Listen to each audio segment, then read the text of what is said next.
qu'est-ce que c'est un métaverse? Alors, si on prend déjà la définition en tant que telle, un métaverse, c'est une contraction entre donc ça vient de l'anglais déjà, hein, de métaverse, mais c'est également une contraction donc de méta et d'univers ou universe en anglais. Et donc concrètement, ça veut dire quoi? Ça veut dire que c'est un monde virtuel qui lui-même peut être composé d'un ou plusieurs univers virtuels. Également, on va utiliser, parfois, souvent, aussi le concept de metaverse comme finalement un peu l'ensemble des mondes virtuels qui seront, connectés à internet et généralement donc avec cette fameuse réalité augmentée. Également intéressant de voir un petit peu, voilà, comment s'est construit ce concept de metaverse. Alors la première fois, que le concept justement est introduit, c'est donc dans un roman, qui date, hein, finalement, de la fin des années 60, qui s'appelle Simulacron 3. Je ne vous cache pas que je l'ai pas lu. Donc, je pourrais pas trop en parler, mais je t'ai regardé quand même sa couverture, donc voilà, peut-être, pour, ceux qui sont passionnés par le sujet, voilà, n'hésitez pas à nous faire des commentaires aussi. Et ensuite, la première fois où le terme vraiment metaverse a été utilisé, donc là, c'est dans un, roman également, donc, Le Samouraï virtuel en 1992. On poursuit notre petit bond dans le temps, avec en 97 et ça, faut quand même le saluer. Je pense que ça fait bien écho un peu quand même au génie français, au potentiel que nous avons, hein, avec Canal+ qui finalement crée, l'un des premiers, on va dire, grands univers, virtuels, donc souvent vu comme un peu le précurseur de Second Life et pour l'anecdote, en fait, ça permettait donc dès 1997-98 de se balader dans un Paris, virtuel, revisité, voilà, mais assez réaliste, donc c'est quand même assez beau, hein, de se dire que 97, hein, faut se situer, c'est avant, la création de Google, donc c'est vraiment tôt et c'est quand même je trouve une très belle performance. Bon, malheureusement, je crois que l'aventure a fini en 2001. Également, alors ça, vous en avez peut-être aussi, probablement entendu parler parce que ça a été quand même un énorme, je dis buzz, hein, mais je trouve que le mot est dur, parce que ça a quand même duré pas mal de temps, donc c'est, on va dire le lancement de Second Life. Donc c'était une plateforme, hein, sociale et économique, dans un univers donc justement virtuel, qui a eu vraiment son moment de gloire, hein. Ce qu'il faut savoir, c'est que je crois que c'était en 2007-2008, le jeu de l'époque, le plus utilisé, c'était Counter Strike avec 80 000 joueurs connectés. Second Life était à 40 000, 50 000, hein, donc c'est-à-dire quasiment autant que les plus gros jeux vidéo de l'époque. C'est une plateforme, hein, où, il y a eu pas mal de monde aussi, hein, qui a réussi à devenir millionnaire. Pour l'anecdote, hein, la plateforme existe toujours. Il y a eu également énormément de marques, hein, qui sont venues, donc c'est la première fois où il y a eu finalement un gros buzz, on va dire mondial, sur, on va dire, l'univers virtuel. Il y avait même tous les partis politiques, par exemple en 2007 pardon, tous les partis politiques français avaient créé leur siège, virtuel dans Second Life. Donc vraiment je dirais que c'est voilà, la première expérience mondiale. Pour l'anecdote, hein, ça a chuté à partir du moment où il y a eu la crise économique de 2008.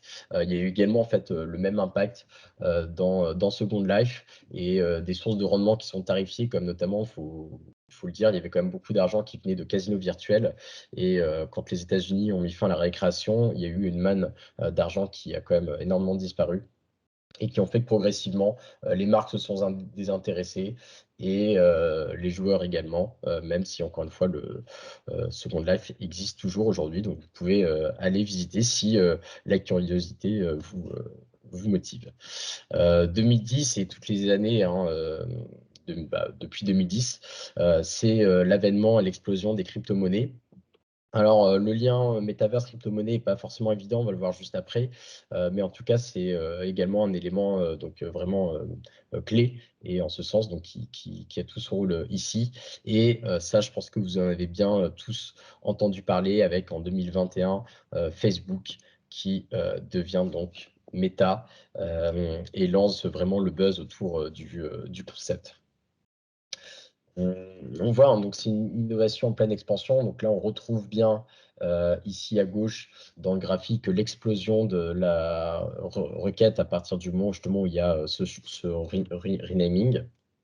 Également donc quelques chiffres, hein, pour vraiment, apprécier un peu le potentiel du métaverse. Donc 800 milliards C'est le montant estimé du marché du métaverse dès 2024 par Bloomberg, hein. Bloomberg, c'est clairement pas des rigolos.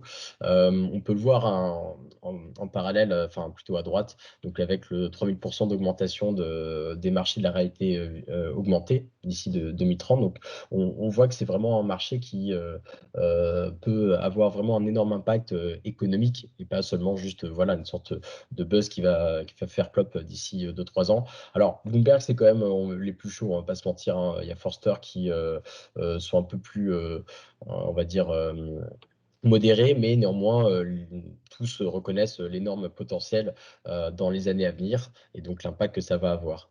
Si on regarde un petit peu sur également enfin, l'impact, on voit notamment bah, donc, Adidas hein, qui a réussi un rendement à rendre jaloux, je pense, plus d'une personne ici, qui donc ont converti un NFT qui valait 750 dollars en 22 millions. On verra justement juste après qu'est-ce que c'est un NFT. Donc je vais pas le décrire tout de suite, mais retenez simplement que c'est un objet unique qu'on a créé justement sur une blockchain. Également intéressant de voir bah, un petit peu comment les nouvelles générations perçoivent déjà ce concept de monde virtuel. Et donc, on voit que, par exemple, quasiment un millénial sur deux sera persuadé que les métaverses font partie de nos quotidiens. J'insiste, hein, c'est de nos quotidiens d'ici 10 ans. Et également, 38% de la génération Z qui voit les biens qu'on peut acheter sur un métaverse comme étant une dépense pertinente. Donc tout ça pour dire là aussi que à la fois du côté des entreprises comme on va dire des particuliers, on sent que ça prend, et je pense que ça peut être aussi l'élément qui va faire que voilà, les nouveaux métavers seront pas le third life avorté, mais bien une expérience qui peut vraiment prendre une place importante dans nos vies dans le futur. Je vais passer la slide, hop. Alors quelques concepts également donc, qu'on a déjà mentionnés. Un premier concept de réalité augmentée, hein. Donc c'est finalement la superposition d'éléments du réel dans le cadre d'un univers virtuel. On devrait le voir juste après en vidéo. Ce sera plus facile de se le projeter. Mais voilà, donc la réalité augmentée, c'est un concept qui va vraiment aussi avoir tout son poids dans les métaverses. Le concept de blockchain aussi. Alors, blockchain, hein, voilà, je pense que tout le monde a entendu le mot. Beaucoup moins doivent arriver à bien le maîtriser parce que c'est pas si simple. Mais pour retenir en quelques mots, une blockchain, c'est tout simplement un registre de comptes décentralisé, c'est-à-dire c'est des blocs dans lesquels on va pouvoir inscrire toutes les informations. Et en fait, elles sont inscrites, on va dire, de façon intangible parce qu'elles vont être partagées entre toutes les personnes qui seront dans cette blockchain. Alors, une blockchain peut être publique ou privée, mais en tout cas, toutes les personnes auront accès au même niveau d'information. Et c'est pour ça que c'est une technologie qui est en fait vraiment disruptive, parce que la blockchain permet de supprimer ce qu'on appelle le tiers de confiance. Et donc, si je prends un exemple, c'est sur la monnaie. Le tiers de confiance, bah, c'est les banques centrales. C'est celle qui garantit que si jamais vous dépensez 100 euros, vous ne les avez plus dans votre poche. Et donc, vous ne pouvez pas comme ça multiplier indéfiniment. Ça, c'est garanti par les banques centrales. Et en fait, dans une blockchain, en fait, on va être capable d'inscrire le fait que si vous donnez 100 euros à Apple, vous ne pouvez plus renvoyer ces mêmes 100 euros à Jean. Et donc, ça permet tout simplement de créer ce qu'on appelle l'Internet de la valeur. Et l'Internet de la valeur, eh bien, on va le voir, ça va avoir tout son sens dans les métaverses. Euh, les NFT, donc ça veut dire Non-Fungible Token, c'est en fait tout simplement des certificats d'authenticité, bon, j'arrive plus à le dire, désolé, qui sont basés sur la blockchain. Donc c'est vraiment cette notion, je pense, pour essayer d'expliquer ça facilement, je pense que beaucoup ont peut-être pu suivre il y a maintenant pas mal d'années, c'était le buzz des cartes Panini où il y avait comme ça un nombre limité de cartes selon la rareté. Et pour faire simple, bah voilà, on peut dire que certaines cartes, il y avait par exemple que 10 cartes dans le monde. Donc forcément, les cartes avaient énormément de valeur. Sauf que finalement, à part Panini, rien ne nous prouvait qu'ils n'en avaient pas fait 20 au lieu de 10. Grâce à la blockchain, on peut vraiment s'assurer que chaque NFT est unique. Et donc, notamment, on peut voir un tout le potentiel, je pense par exemple dans l'univers du luxe, de ces éléments-là. Et donc un NFT, voilà, c'est vraiment une entité numérique, enfin qui sera inscrite dans la blockchain, mais elle peut être physique, mais qui permettra de valider le fait qu'elle soit unique en son genre. Le Web 3.0 également, donc ça c'est un concept que vous avez probablement entendu parler. Globalement, hein, pour faire vraiment très court, et le Web 1.0, donc c'est 89 Tim Berners-Lee qui crée Internet. Au début, Internet, c'est juste pour partager de l'information. Alors, je dis juste, hein, mais évidemment, c'est une énorme révolution en continu. Le Web 2.0, c'est l'avènement, justement, de la capacité de créer des blogs. C'est également l'avènement des réseaux sociaux qu'on évalue généralement autour de 2004. Donc c'est vraiment l'Internet du contenu, où on va pouvoir commencer à développer du contenu en masse, notamment contenu vidéo, contenu via ses smartphones. Et le Web 3.0, en fait, finalement, c'est la prolongation de tout ça. Sauf que là aussi, on va retrouver cette notion de décentralisation qui est au cœur de l'écosystème Web 3.0. C'est-à-dire concrètement, avant, c'est voilà, un réseau social, c'est Facebook qui gère un peu tout, qui modère, qui fait sa modération. C'est un YouTube qui va sélectionner les vidéos qu'ils veulent mettre en avant ou voire supprimer. Et ben dans le Web 3.0, tout ça est fait de façon décentralisée avec justement des algorithmes et des smart contracts qui vont finalement garantir un petit peu toute cette diversité. Voilà, avec les avantages et les inconvénients, mais c'est un peu le sujet qui nous dépasse. Donc voilà, simplement pour le concept de Web 3.0, retenez la notion de décentralisation, on n'a plus besoin du tiers de confiance. Alors, où en sont les techniques pardon, excusez-moi, j'étais un peu vite. Je vais essayer de revenir. Donc là, tout simplement, on voulait vous montrer quelques exemples, justement, d'objets, notamment alors les gants. Alors, on va pas vous faire toute la vidéo et je sais qu'il y a pas de son. Qui est intéressant, c'est juste de voir un petit peu comment ça se projette. Donc là, ici, vous voyez, hein, l'exemple de la personne qui voilà, utilise son gant et à droite, vous voyez eh bien, donc justement la projection dans ce monde virtuel. À noter, hein, vous aviez pu voir, il y avait donc tous ces capteurs, hein, qui permettaient justement de rendre vraiment l'expérience la plus sensible possible.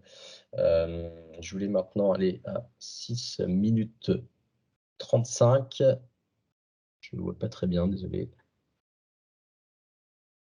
Hop, là, on va y arriver.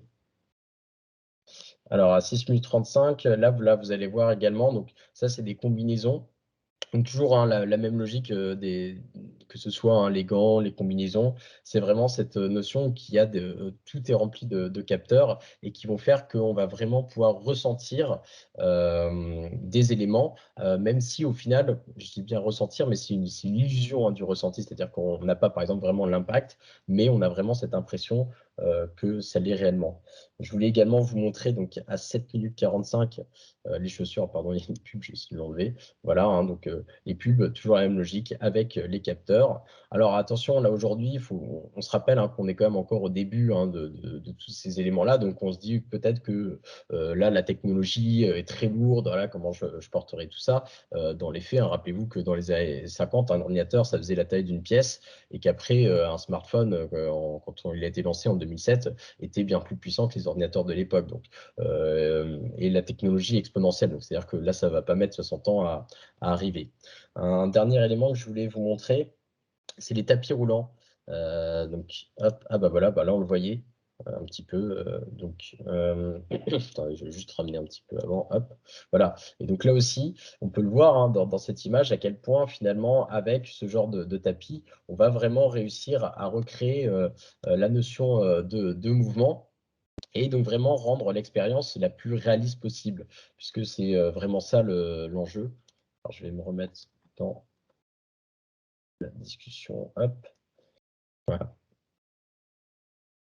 Désolé, il m'a remis en boucle. Voilà. Hop. Donc voilà, j'ai fini ma partie. Je vais maintenant laisser la parole à Anne-Charlotte qui va vous présenter des cas très concrets justement utilisés par les marques. Anne-Charlotte, je te laisse la main, puisqu'en plus, je voyais bien que je n'avais plus le droit de partager.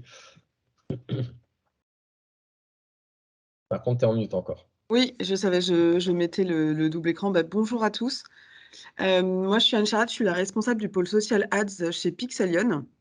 Alors, sachant que du coup, voilà, la partie, c'est vraiment publicitaire, donc toutes les campagnes qu'on peut mener sur l'ensemble des réseaux sociaux.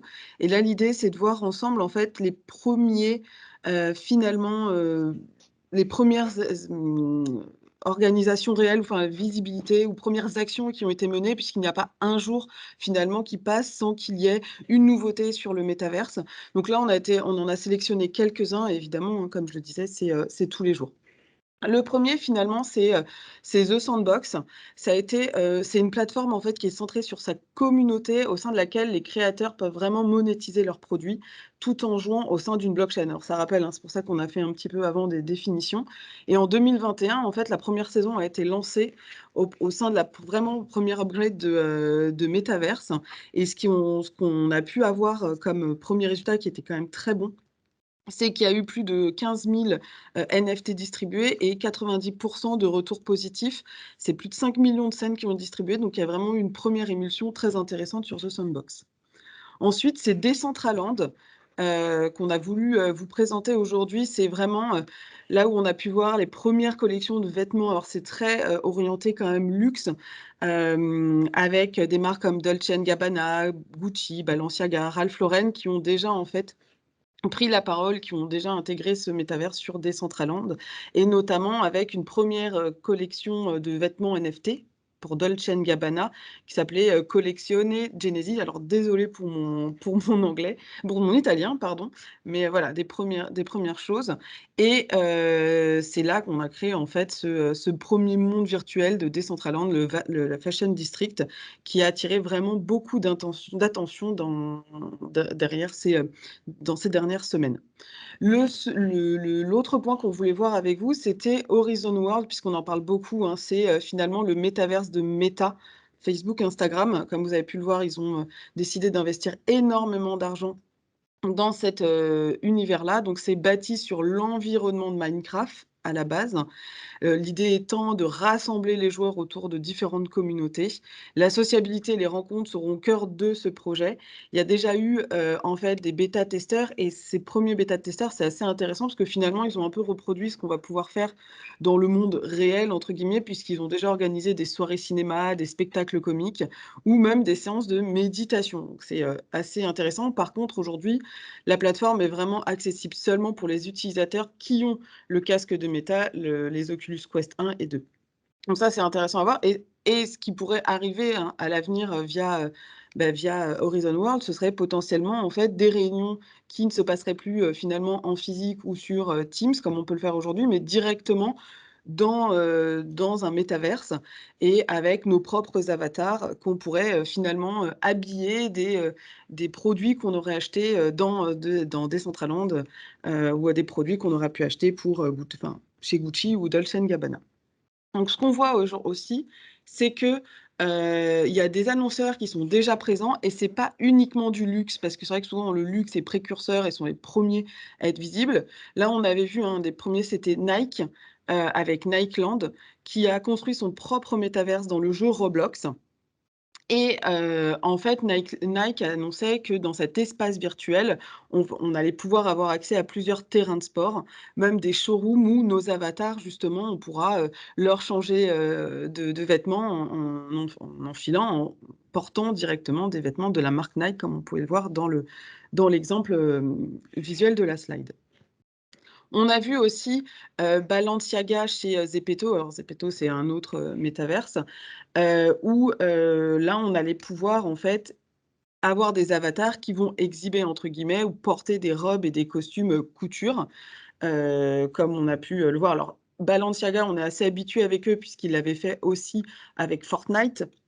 Mais là, voilà, ils veulent, aujourd'hui posséder leur propre terrain de jeu pour présenter et vendre leurs collections en version digitale, qui évidemment seront bien plus accessibles dans cet univers digital que dans la vie réelle. L'idée étant de pouvoir, en fait, construire et de fidéliser toute une communauté et du coup, c'est assez intéressant, ça fait, parce qu'on dit souvent que dans le métaverse, comme à l'exemple là de Balenciaga, que ce sera un petit peu, moins cher, plus accessible dans le virtuel. Là, on a l'exemple de Gucci, en fait, sur Roblox qui a lancé son Gucci Garden.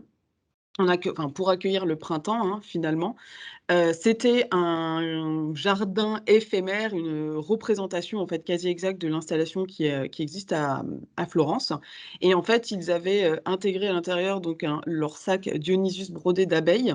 Ils l'avaient, fixé le prix à 475 Robux, donc la monnaie du jeu, ce qui représentait 6 $, ce qui est quand même infiniment moins important que le prix d'un sac quand on l'achète en boutique à plus de 3 000 $.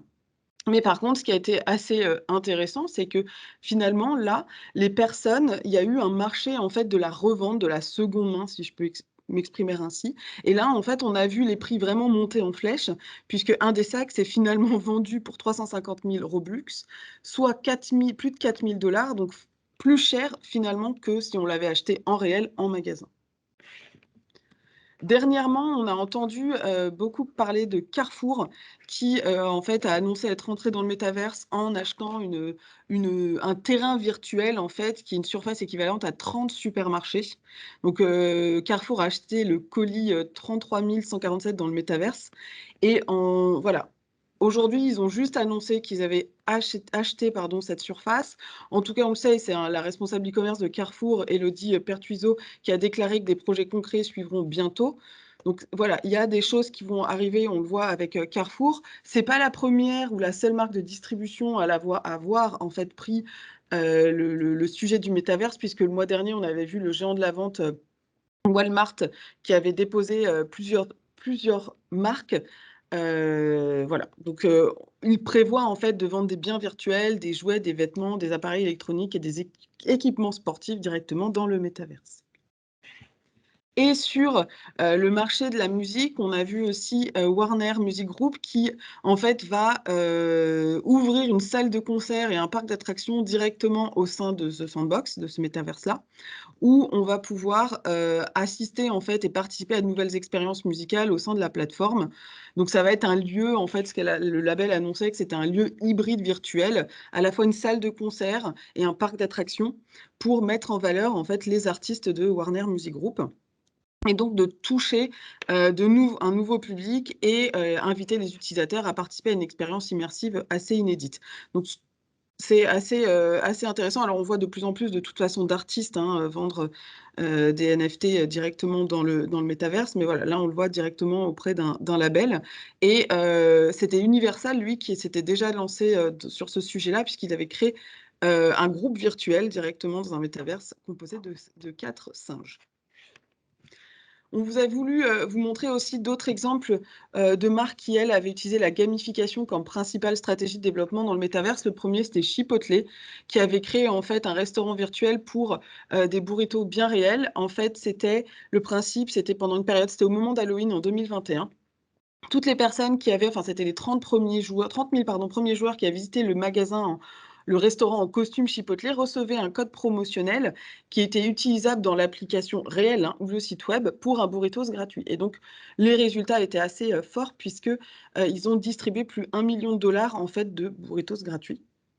Et l'expérience ne s'arrêtait pas là puisque une fois qu'en fait l'opération était terminée, les personnages, enfin les utilisateurs pouvaient en fait rentrer dans le jeu. Il y avait un labyrinthe et ils ont pu en fait collectionner des objets virtuels pour customiser après leurs avatars. Donc on a aussi le cas de, Hyundai qui en fait a lancé la première activation dans Roblox où, c'était en fait la Hyundai Mobility Adventure.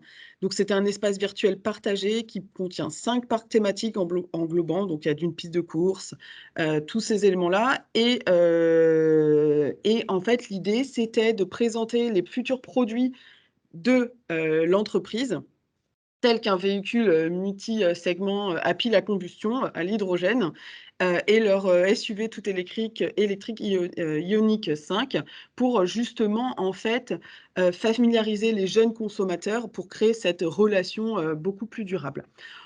On a l'exemple de Vans aussi. Alors, Vans, c'est assez intéressant puisque finalement, c'est un petit peu, l'expérience qu'on pense être la première finalement où ils avaient créé en fait une expérience interactive, Vans World, autour du skateboard où les utilisateurs de Roblox pouvaient pratiquer leur sport favori, créer leur propre planche, essayer et acheter des articles de la marque dans l'univers virtuel et il y avait aussi, la possibilité d'avoir 4 silhouettes de chaussures, personnalisables. On a après l'exemple dans donc Retail Premium de Monnier Frères qui, en fait, a utilisé les métaverses pour justement toucher la génération Z qui, en fait, c'est 60 aujourd'hui de leur clientèle. Et du coup, ils ont, associé à la marque virtuelle fashion anglaise République, ils ont, en fait, lancé des premières collections de vêtements 100 virtuels à porter exclusivement sur les réseaux sociaux dans des jeux. Voilà, donc ça, c'était le premier exemple de Monnier et Frères. On a voulu aussi vous montrer, puisque c'est assez intéressant, c'est qu'on a vu apparaître des marques, qui sont des, marques, vraiment, métaverse natives, des vêtements et des accessoires 100 dématérialisés. Donc on a, Tribute, c'est une plateforme de mode cybernétique et sans contact.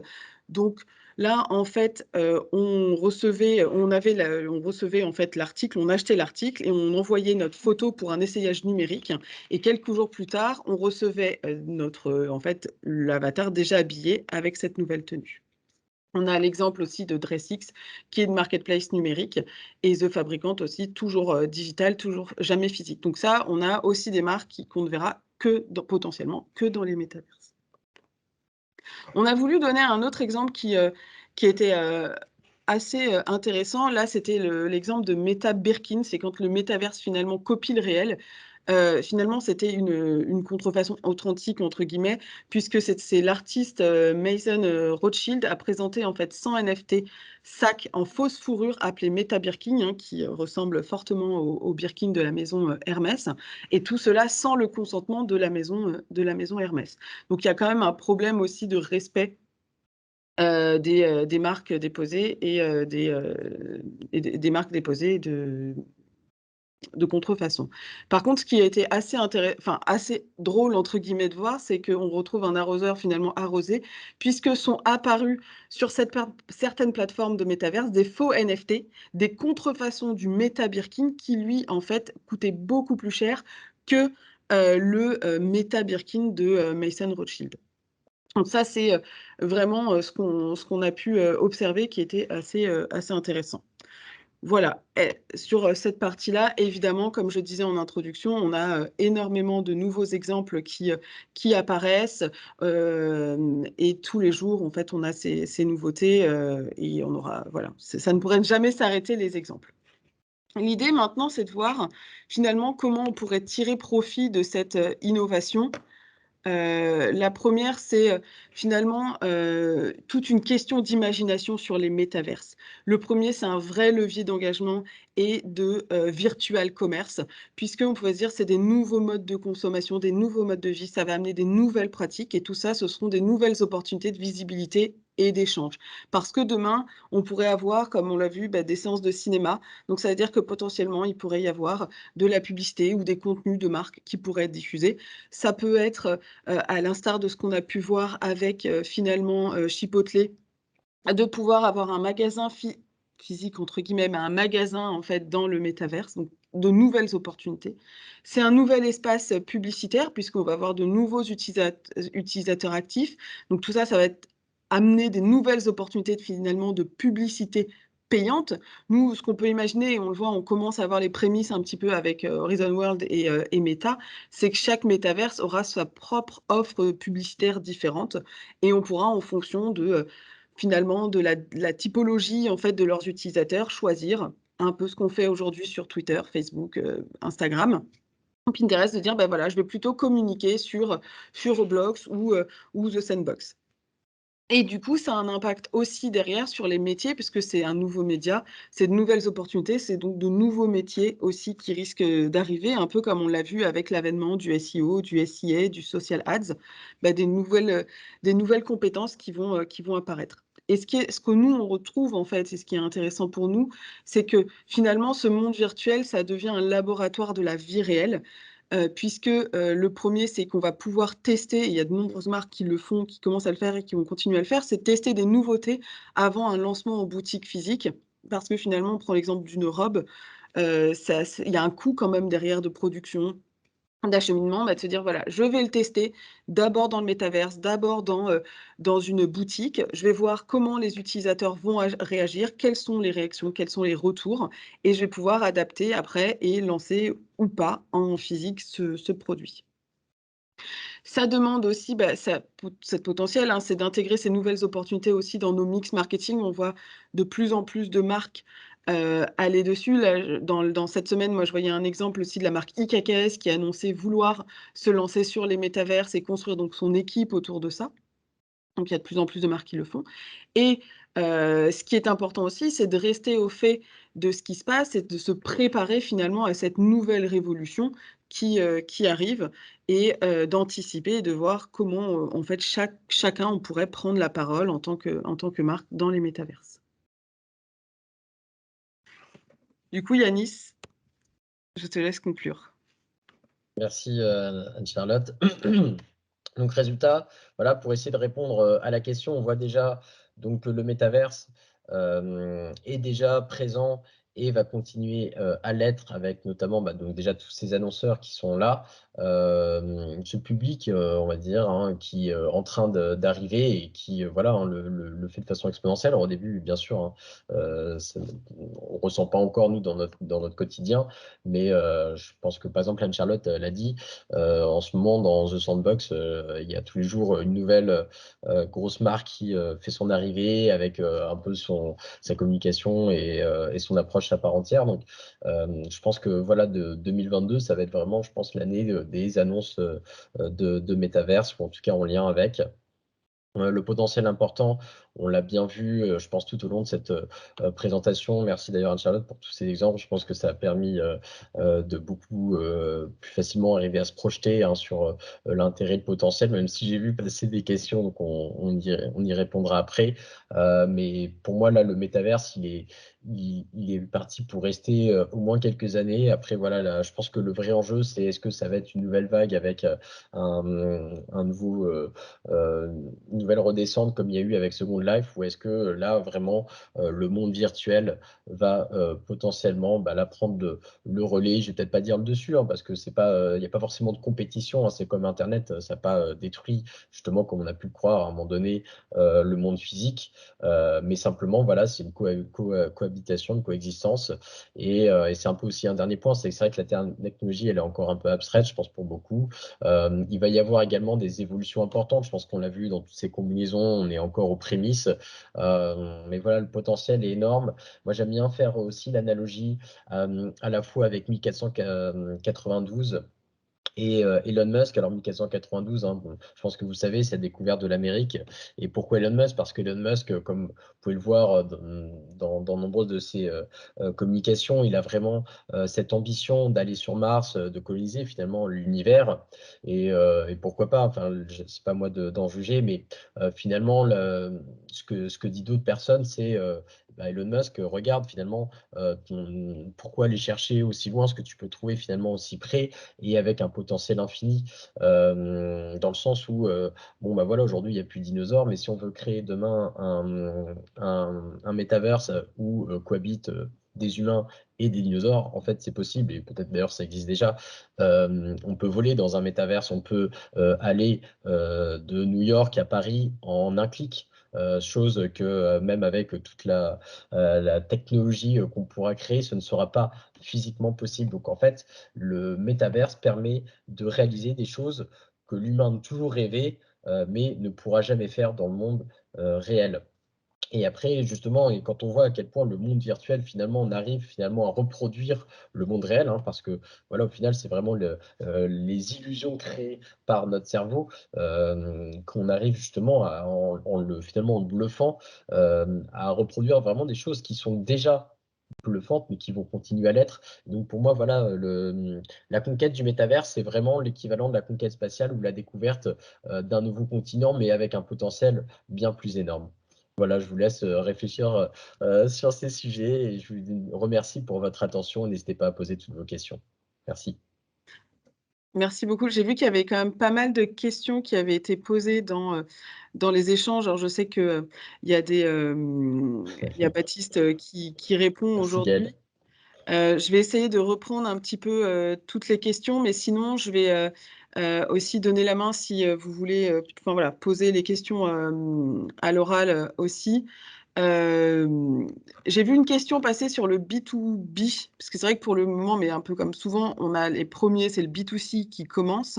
Le B2B, encore, c'est un peu la slide que je disais, c'est toute une question d'imagination, parce qu'aujourd'hui, la frontière, elle est vraiment, fine entre, le professionnel et le personnel, ou quand on est, nous-mêmes, en transport ou, en pause, on voit des choses passer, on laisse pour plus tard. Donc on peut imaginer aussi qu'on va retrouver, des personnes qui seront des professionnels. Donc, imaginez aussi avoir un emplacement, d'avoir une publicité. On le voyait sur, Hyundai tout à l'heure, l'exemple où finalement il y a on pourrait imaginer des grandes affiches. Donc je pense qu'en fait tout est imaginable à partir du moment où on va, pouvoir tester et avoir plus d'informations aussi sur les utilisateurs. Ouais, c'est Donc ça, je pense qu'il faut déjà la masse critique d'utilisateurs qui font venir les sociétés et ensuite les sociétés vont proposer des services aux autres sociétés. Mais voilà, il y a déjà des métaverses qui sont assez matures, hein. The Sandbox, c'est déjà impressionnant. Alors, je ne connais pas là tous les chiffres, mais du nombre de sociétés qui sont déjà implantées. Voilà, donc déjà avoir des services de conseil au sein du métaverse, déjà, je pense qu'il y a déjà de quoi faire.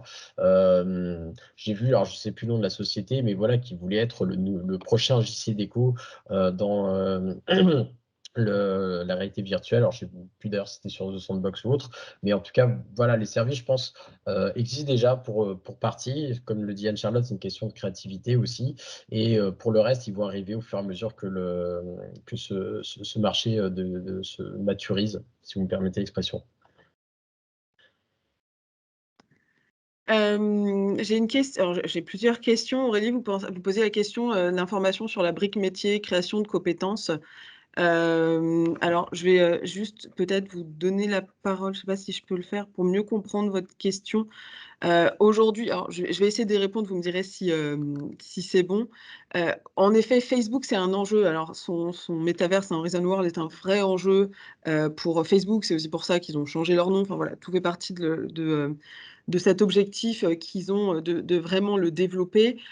Sur la création de compétences, je pense que ce qu'on voit là apparaître, c'est que c'est des gens qui finalement étaient déjà des architectes ou des créateurs, finalement digitaux de sites, des créateurs de contenu sur les réseaux sociaux aussi, qui finalement se lancent sur cette partie-là et qui, se développent leurs compétences sur cette partie. Aujourd'hui, c'est quelque chose qu'on observe en fait en évolution, et qu'on va voir, qu'on va observer en fait au fur et à mesure évoluer, s'affiner, se professionnaliser aussi. Avec, comme vous disiez, des ingénieurs. Mais c'est vrai que c'est un enjeu très, très important, surtout que ça fait lien avec une autre question qui avait été posée, il me semble, par Romain, où en effet, est-ce qu'aujourd'hui on voit un métaverse ou pas, être plus important, plus utilisé, se dégager un petit peu des autres? Mais en tout cas, ce qui est sûr, c'est que Facebook va vouloir rattraper peut-être le retard versus des plateformes qui existent déjà, en Asie pour, voilà, être, leader sur le marché et au vu, hein, des 10 000 ingénieurs, en Europe, qu'on peut voir. Donc j'espère que ça a répondu, sur, à votre question, aujourd'hui, enfin à votre question Aurélie. Stéphane, vous posiez la question: «Est-ce que nous ne sommes pas déjà sur une bulle quand on voit un terrain, qui coûte entre 15 et 20 000 alors que c'est pas du tout mainstream?» Oui, c'est possible, c'est pour ça qu'on va observer. Certains vous diront que c'est un peu trop tard aussi. Non, aujourd'hui, il y a tout à construire, donc on va voir comment ça va, évoluer, dans ce sens-là. Néanmoins, il y a quand même, à contrario, il y a quand même des gens qui regardent ce sujet-là de loin, parce qu'ils vont dire: «Oui, mais en fait, c'est déjà ce qui se passait sur Second Life». Finalement, tout ce qu'on voit aujourd'hui, c'est ce qu'il y avait sur Second Life, pardon, il y a plusieurs années, et du coup, bon, bah, ils regardent en disant, c'est pas forcément judicieux d'y aller ou pas. Donc on est vraiment encore pour moi aux prémices, au début en fait, enfin, et on va voir les choses évoluer.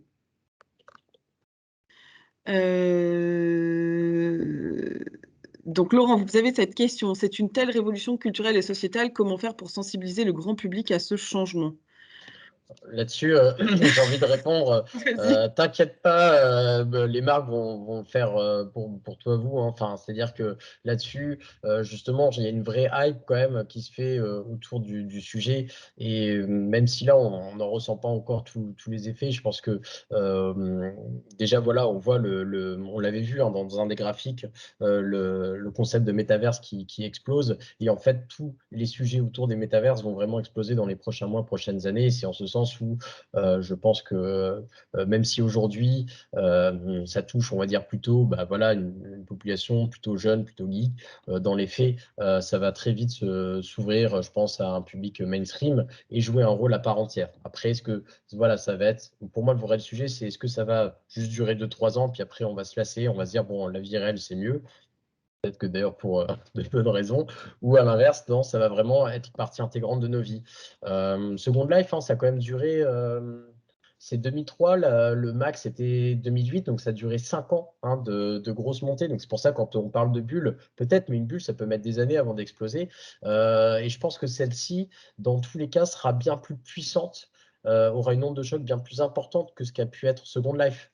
Et je rappelle, hein, Second Life, c'était quasiment le deuxième jeu euh, le plus utilisé. Alors je dis jeu, hein, mais c'est pas vraiment un jeu. Hein.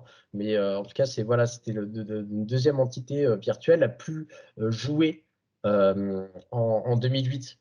Donc là maintenant, on est en 2022, la technologie a énormément progressé. Euh, Chacun voilà, peut avoir son avis, mais en tout cas, je pense que ce sera bien plus important. Il y a plusieurs, questions intéressantes. Alors, je sais qu'il y a Baptiste qui répond aussi. Renaud, pour faire le lien avec ce que disait Yanis, est-ce que le Covid a accéléré l'intérêt pour le métaverse? Alors, le Covid a accéléré déjà nos usages, nous aussi, puisqu'on utilise beaucoup plus Teams. On a remplacé beaucoup de nos réunions par des réunions Teams et on s'en est accommodé et on a réussi à continuer à faire avancer les choses et à travailler alors qu'on n'était plus physiquement ensemble. Donc, d'une certaine manière, il y a eu ce terrain peut-être un peu fertile aussi qui l'a fait. Mais enfin, il y a eu aussi un autre point. Qu'est-ce qui a fait qu'on en parle beaucoup d'un coup? Je sais, on avait le graphe juste avant qui montrait, c'est que quand Facebook en fait a fait son annonce de changement de nom, on a vu en fait une explosion des requêtes sur ce qu'était le métaverse, mais vraiment la semaine de l'annonce de Facebook, enfin, Meta du coup maintenant, sur ce changement.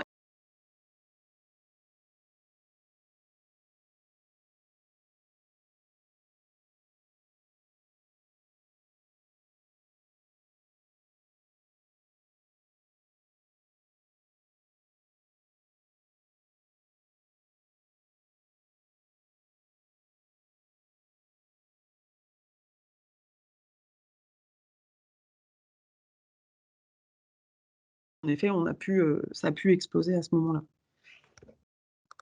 Alors, il y a également une réflexion un peu plus morale de Thomas Chatillon qui dit: Je suis impressionné par le fait que vous semblez très enthousiaste devant ces futurs mondes parallèles. Alors, moi, qui ai sans doute 25-30 ans de plus que vous, je suis plutôt inquiet. Une cassure civilisationnelle.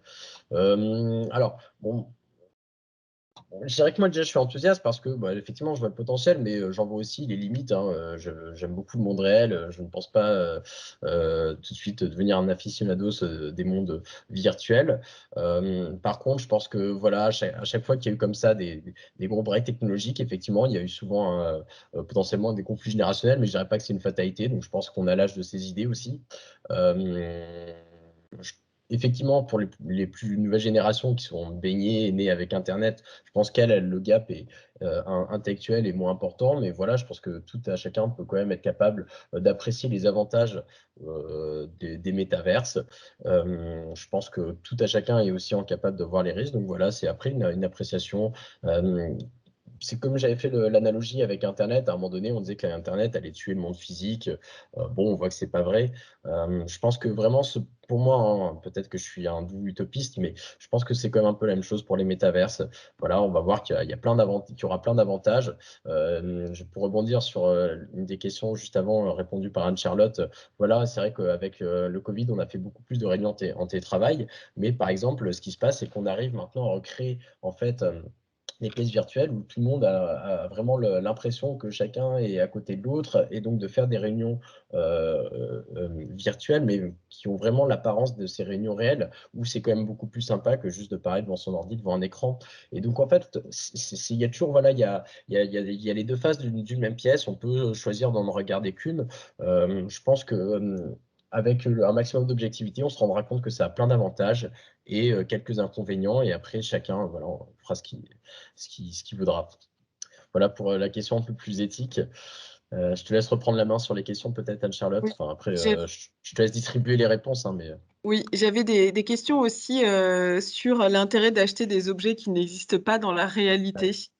Bah, par certains de tout comprendre. Alors, pour la petite histoire, moi aussi, quand, on a commencé à réfléchir, nous, avec Yanis, avec Baptiste aussi qui vous répond, sur le sujet, je posais exactement la même question: «Quel est l'intérêt d'un objet qui, n'existe pas dans la réalité?» Écoutez, je pense que c'est chacun, en fait, c'est la perception de chacun, de la même façon que quand, des personnes jouent à League of Legends, achètent des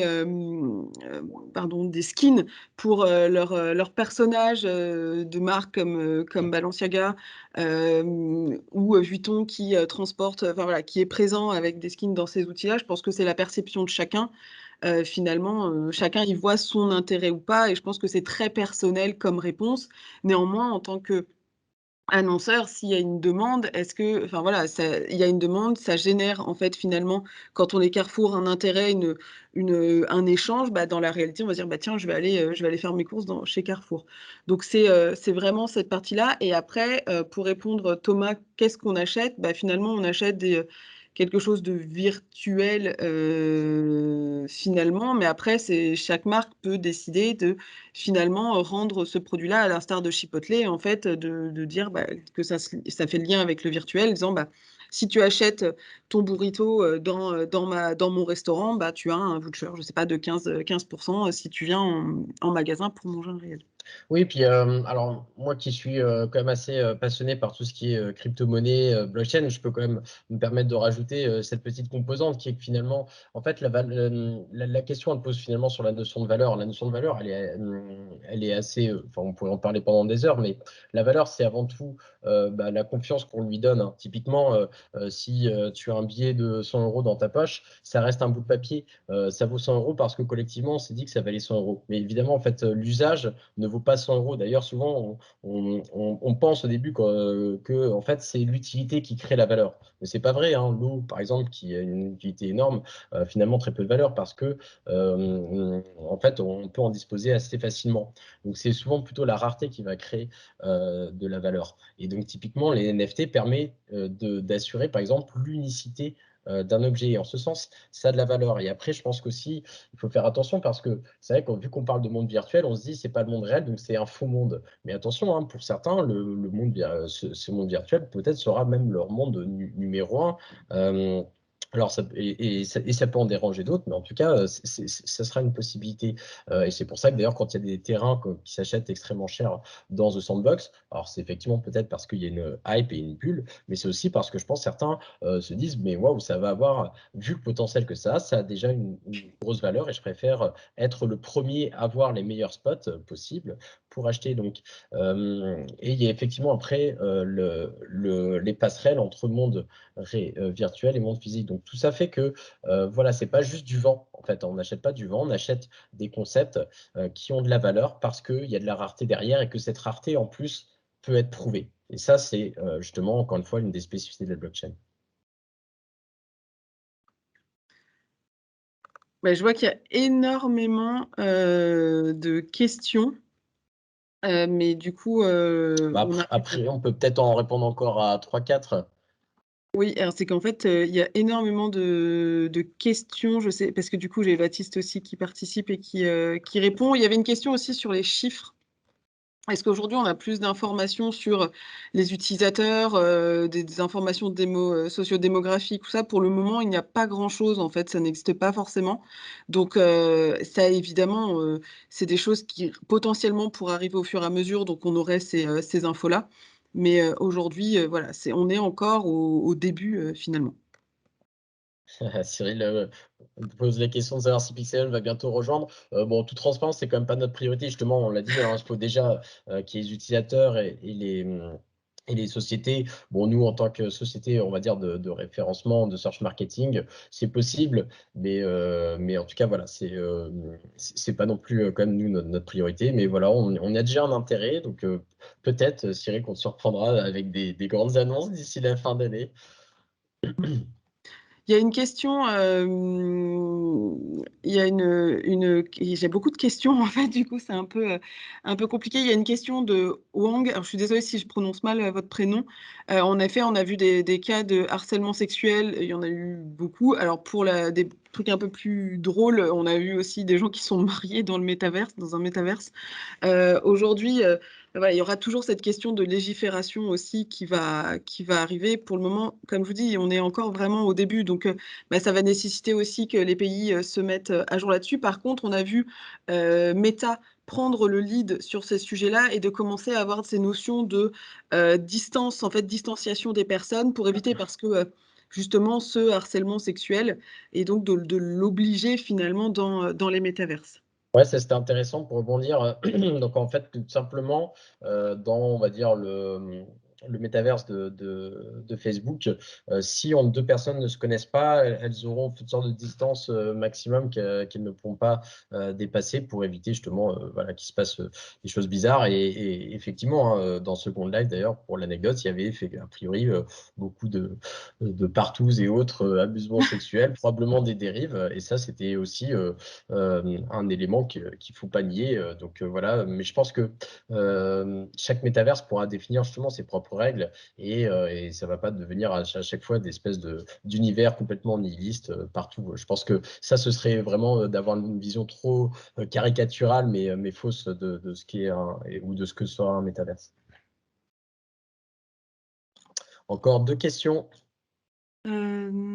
Bah après, là, on avait répondu aux dernières. Non, beaucoup d'utilisateurs, en tout cas, merci beaucoup parce que beaucoup de personnes participent au débat et c'est très intéressant. C'était l'objectif aujourd'hui, justement, d'avoir ce débat et d'échanger ensemble.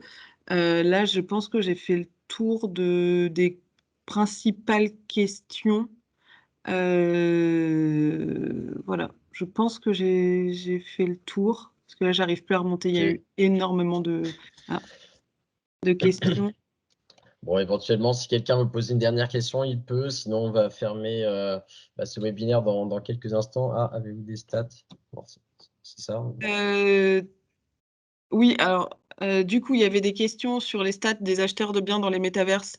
Pour le moment, on n'en a pas forcément. Par contre, ce que vous dites, est-ce qu'ils achètent pour revendre, donc pour spéculer? On a pu le voir à travers des exemples qu'on a montrés, qu'il y avait des personnes qui achetaient, comme c'était le cas avec le sac Gucci, qui avaient acheté un NFT et sur le marché de la seconde main dans les métaverses, ils avaient revendu les NFT, enfin le sac.